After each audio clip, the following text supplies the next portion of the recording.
여러분 안녕하십니까? 5월 7일 정오뉴스입니다. 첫 소식입니다.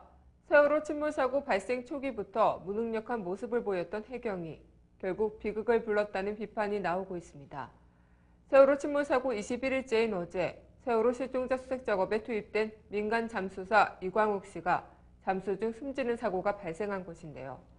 이는 해경이 민간업체 언딘에 수색 작업을 맡기고 뒷짐을 지고 있다가 생긴 일이라는 지적이 일고 있습니다. 범정부 사고대책본부에 따르면 이광욱 씨는 그제 세월호 침몰 해역 바지선에 도착해 어제 오전 첫 잠수에 나섰는데요.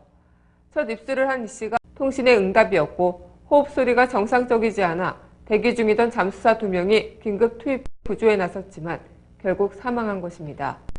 하지만 이 씨 사망 후인 어제 오전 범정부 사고대책본부 핵심 관계자는 이 씨의 정확한 소속도 파악하고 있지 못했는데요. 또 실종자 수색에 투입된 민간 잠수사의 투입 경로와 경력도 제대로 파악하지 못했던 것으로도 드러났습니다. 이처럼 세월호 침몰과 같은 국가적 재난 상황에서는 적극적으로 그들의 신분을 보장해주면서 적극적이고 효과적으로 구조 활동을 벌여야 하는 해경이 이번 사고에 대한 대응에서 그런 모습을 전혀 보여주지 않은 것입니다. 그러다 보니 현장에서 목숨을 걸고 구조 작업을 하고 있는 민간 잠수사들의 신분이 제대로 보장되지도 않고 체계적으로 관리되지도 않는 일이 벌어지고 있는 것인데 결국 이광욱 씨의 죽음은 민영화된 구조 현장에서 발생한 비정규직의 안타까운 죽음과 다름없는 셈이라는 지적입니다.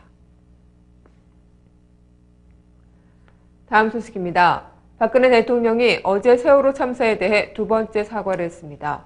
그러나 지난 2일 열린 종교인 지도자 간담회에서 예고했던 대국민 사과는 아니었는데요. 사과 아닌 사과인 셈입니다. 박 대통령은 어제 오전 서울 조계사에서 열린 부처님 오신 날 봉축 법요식에 참석해 국민의 생명을 지켜야 할 대통령으로서 어린 학생들과 가족을 갑자기 잃은 유가족들께 무엇이라 위로를 드려야 할지 죄송스럽고 마음이 무겁다고 밝혔습니다. 이날도 명시적으로 사과나 사죄라는 용어는 쓰지 않았는데요.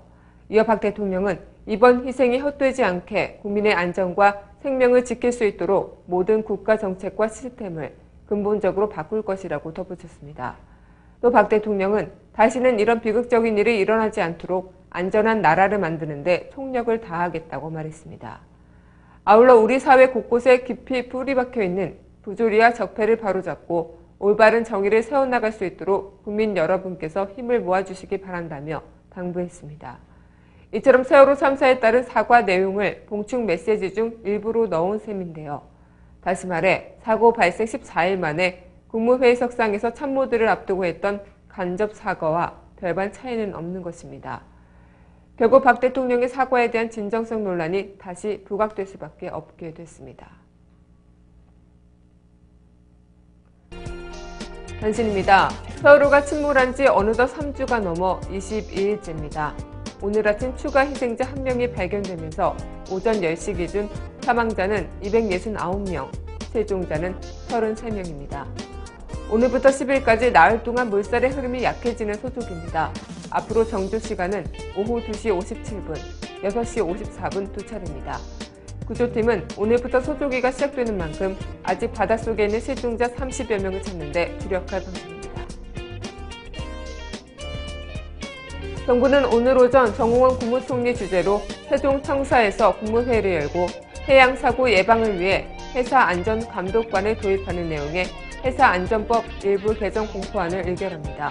이는 해양수산부 등의 일정한 자격을 갖춘 해사안전감독관을 두어 선박과 사업장의 안전관리 상태를 지도 감독하게 한다는 내용입니다.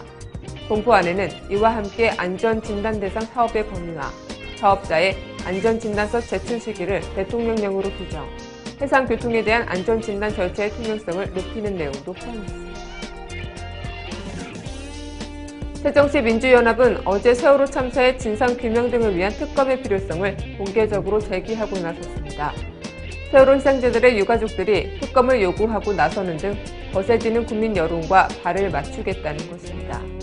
새정치연합 김만길 안철수 공동대표는 이날 오후 기자회견을 갖고 특검의 필요성을 강조했습니다. 사고 대응 과정을 둘러싸고 여러 의혹이 제기된 상황에서 유가족들에 이어 제1야당까지 특검을 요구하고 나서면서 특검 도입 여부를 둘러싼 논란은 정치권의 핵심 이슈로 등장하게 됐습니다. 유병헌 전 세무그룹 회장이 부도 직후 내놓은 개인 소유의 부동산이 결국 아들에게 사실상 회수된 것으로 드러났습니다. 오늘 부동산 등기 부동본에 따르면 유 전 회장이 실소유주로 확인되는 토지와 주택은 모두 4건으로 이들 모두 현재 장남 백윤 씨로 소유주가 바뀌었습니다. 회사 부도로 부채 상환에 써야 할 부동산을 온전히 지키려고 회사와 법적 책임 관계가 없는 아들과 지인을 이용해 차명 보유하는 수법으로 빼돌린 게 아니냐는 의혹이 제기됩니다. 어제 세월호 실종자 수색 작업에 투입된 민간 잠수사가 구조 중 숨지는 사고가 발생했습니다.